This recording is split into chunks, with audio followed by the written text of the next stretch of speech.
لو لسه بتسأل نفسك هل الاوتكم ده منطقي، يبقى انت بتلعب على الرولز بتاعت النسخة القديمة بتاعتك، مش النسخة اللي المفروض تكون عليها.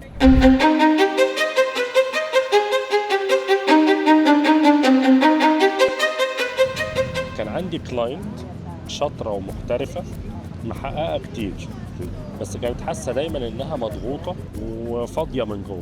بتقول لي نفسي ابدأ حاجة جديدة بس مش حاسة انها رياليستيك. قلت لها جملة لطيفة جدا انا بحبها جدا، ان البروبابيلتي مبني على الماضي، انما البوسيبيليتي بيبدأ من الشخص اللي انت هتبقي عليه.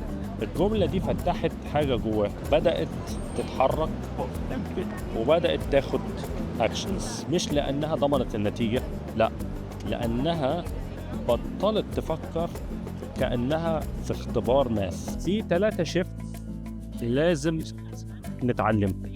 1، نبطل نسأل هل ده واقعي، خلينا نغير السؤال ده، نسأل نفسنا هل ده aligned مع حياتي.